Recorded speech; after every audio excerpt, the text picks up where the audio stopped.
So today Jane and I will both chat about the diagnostic development and how we can work with anybody in this room. So essentially, we're a clinical translational lab at OICR. We're both OICR funded and have grant funding.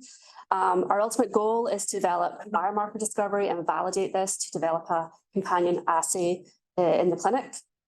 We have a lot of collaborative and discovery research going on. We work with clinical research through clinical trials, correlative studies, we have industry partners, and we work in multi-institutional initiatives with international consortiums.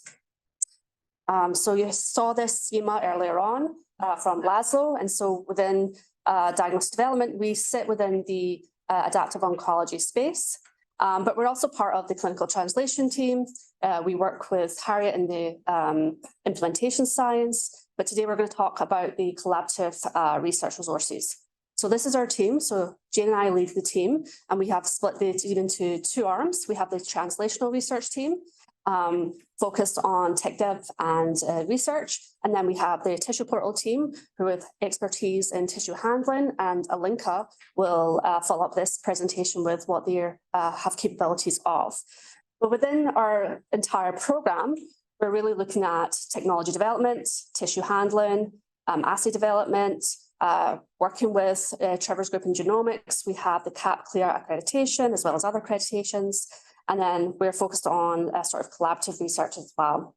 We collaborate across OICR's platforms, as well as locally and nationally and internationally with various clinical research teams. We're not moving. It's okay.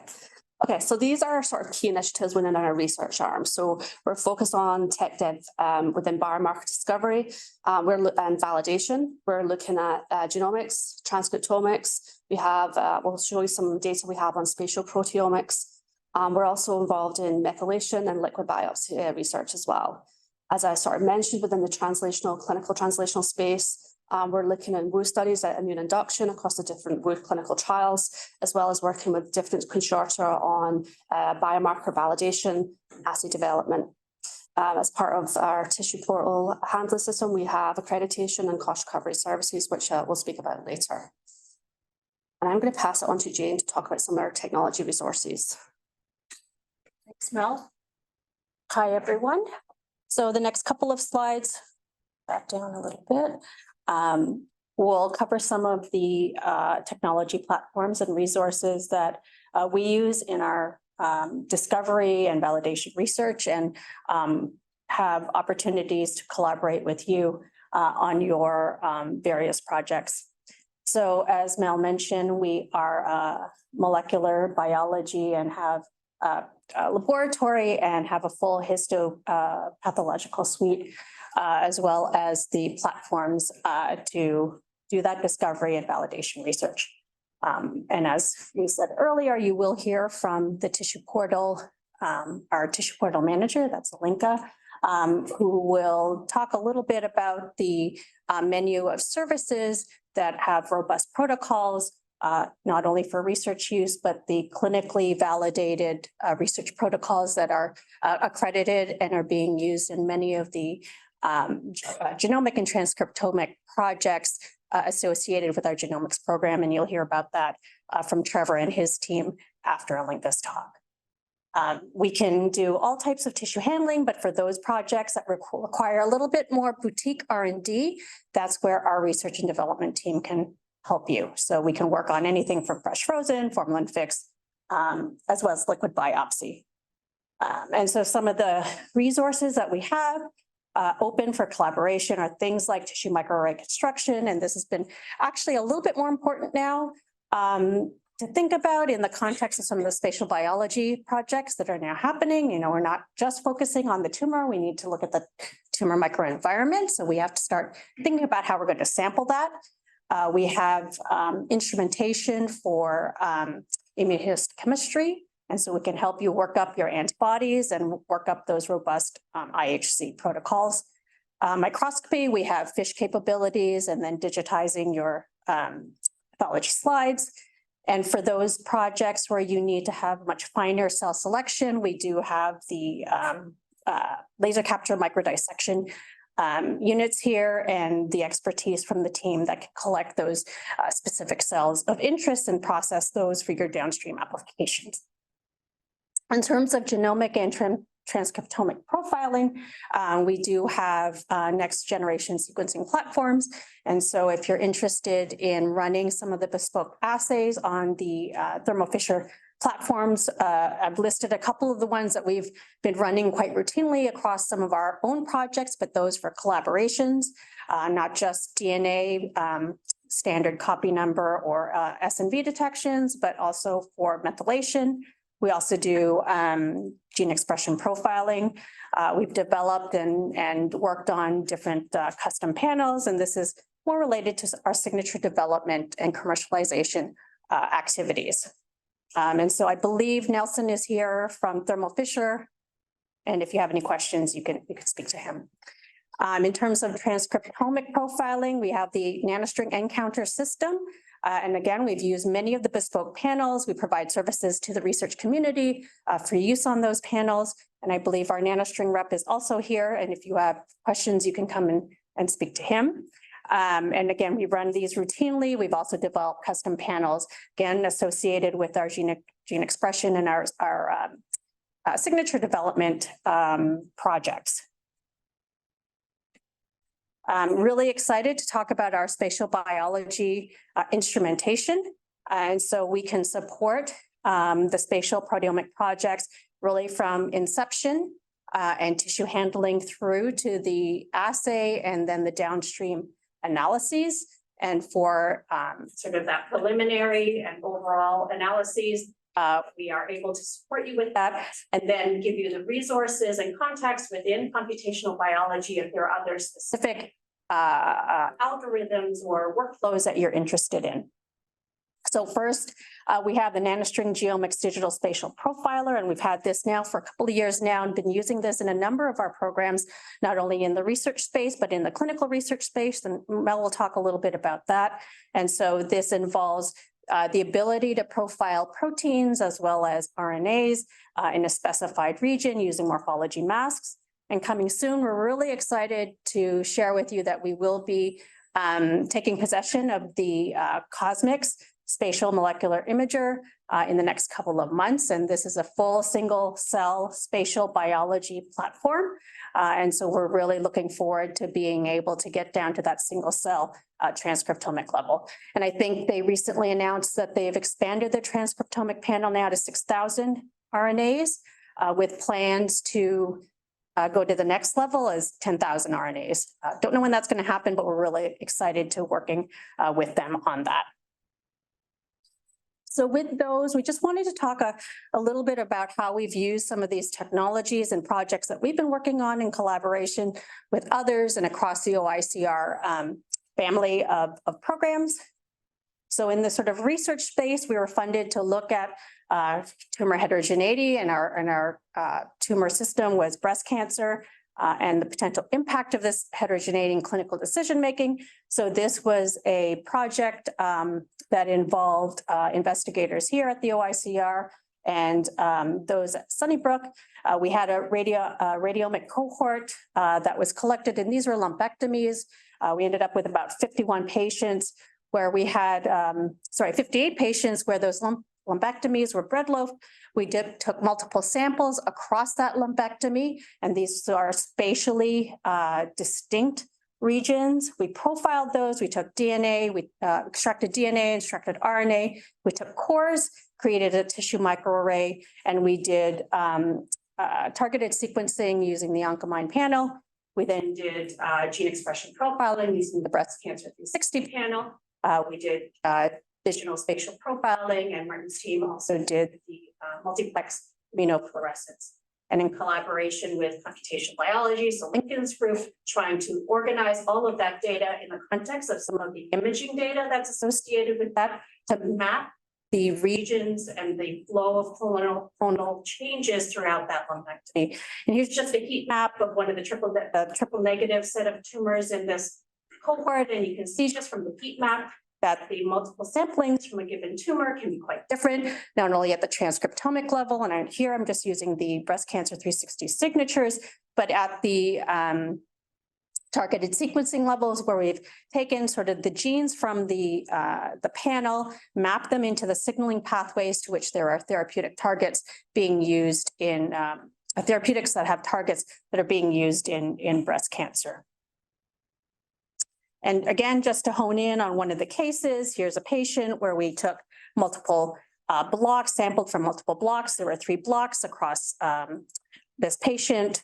We sampled them, and in fact, in one of the patients, there were 2 lesions, block 31, separated by over 4 millimeters. So we sampled that. When you look at the results, you can see that there are distinct changes. So one of them was a DCIS with microinvasion, but it seemed to have similar genomic qualities as the nearest invasive lesion, but quite different from the samples that were taken in a block much further down. And then things like immunohistochemistry, we look back to try to validate some of the findings we saw at the gene expression level, and we saw differences across that tumor in terms of PD-L1, CD8, and CD3 staining. And when we would take this all together, that this multifocal triple negative cancer could have implications for the way you might want to treat that. And work that's being done by Lincoln's student is trying to map the location of these tumors back to the genomics, and then working with Martin and his team to map them back to the breast imaging.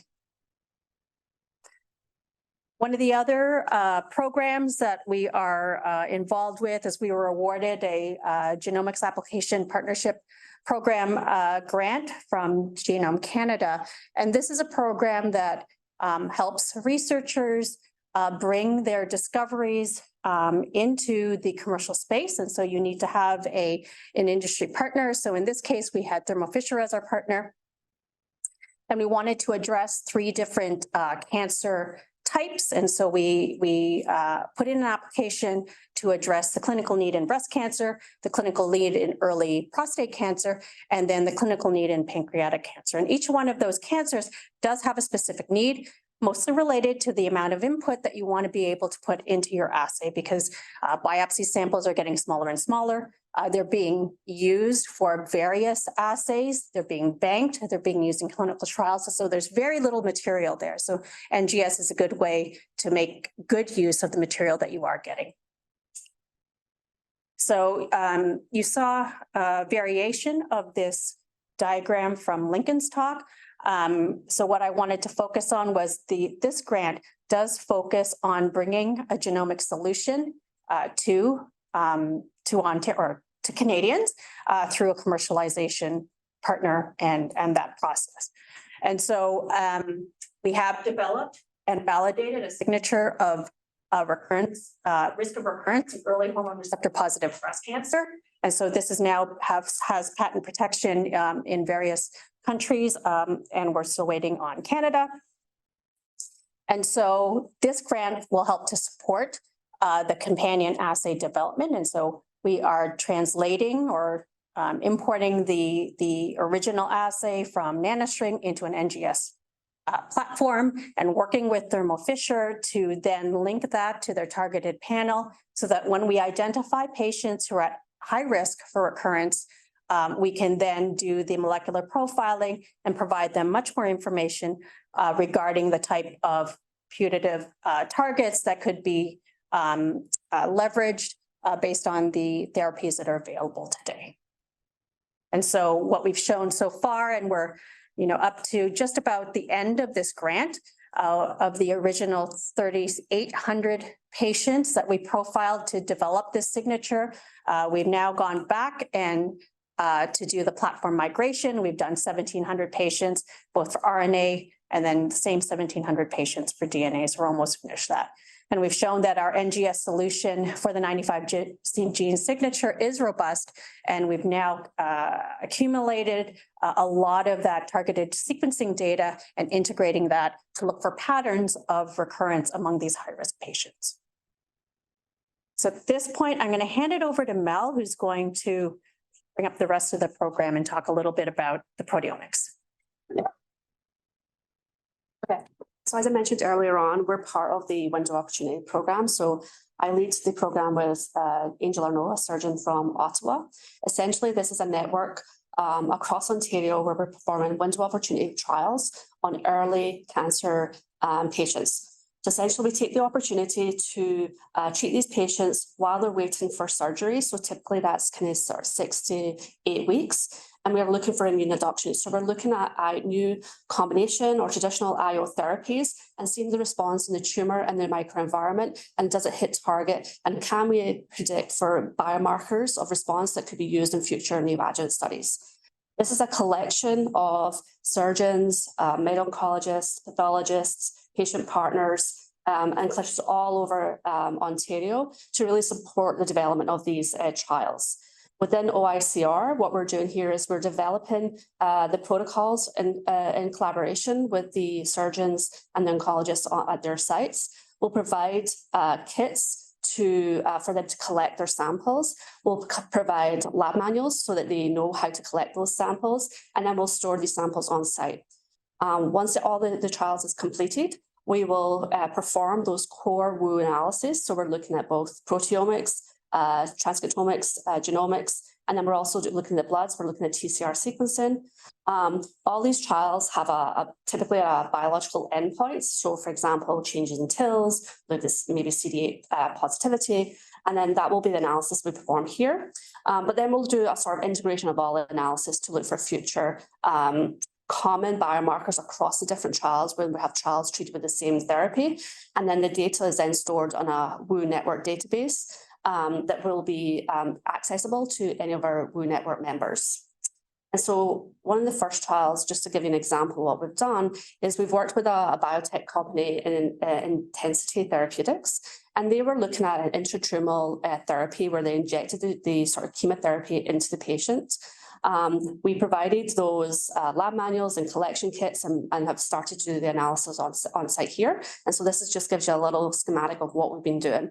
So on the left-hand side, you can see sort of the DSP image. And so we've collected at least 3 regions of interest per biopsy, and we're analyzing the tumor and the tumor microenvironment separately using the DSP. We've also performed a target sequencing using the Thermo Fisher's OCA pipeline. And then we've also provided RNA sequencing. And on the top-hand side, you can see sort of the changes in the sort of immune populations pre and post therapy. And so this is work that's ongoing. We also wanted to give a flavour of things that, not necessarily that we're running, but this was a project that we worked with Sunnybrook, so Dr. Kazia Jerzak from Sunnybrook. And so she was really interested in identifying biomarkers of primary breast cancer that then lead to brain mets. And so she was looking for a biomarker of this sort of predictive for brain mets. And so again, we've performed both proteomic profiling, gene expression profiling on a pilot study of these cases to provide those sort of pilot data. And then we've submitted a grant with her to look for a larger subset to validate some of the biomarkers that we've identified here. As Jane mentioned, we're excited to have the sort of cosmics on site in the next few months, hopefully, to really look at that single cell analysis. And so really we can look on a single slide, either using tissue microarrays or full FFPE sections, and we can look at 1,000 transcripts, 6,000 transcripts on a single slide to look at that sort of spatial biology and what's the relationship between those cells. And then again, we can work with our bioinformatics team on site to provide that sort of analysis pipeline for further downstream analysis.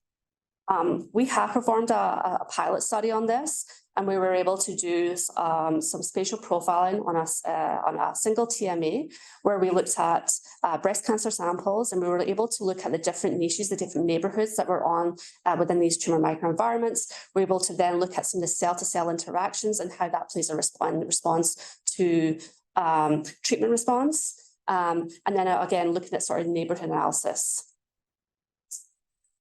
So finally, we just wanted to show that the collaborations and the partnerships that we have go across Canada and internationally. We work with multi-sites across Ontario.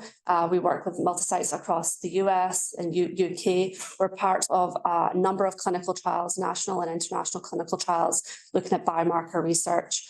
And again, we work with a number of industry partners to really validate some of the technology and validate some of the biomarkers that they're interested in looking at. And these are just to highlight some of the correlative studies that we performed within these clinical trials and these consortia. And so finally, we're open to collaboration. I believe there's a lab tour today. So if anybody's interested in looking at the lab, to look at the technologies, the equipment we have, feel free to walk around the lab and speak to our researchers in the lab. But if you need to contact us, our information is there.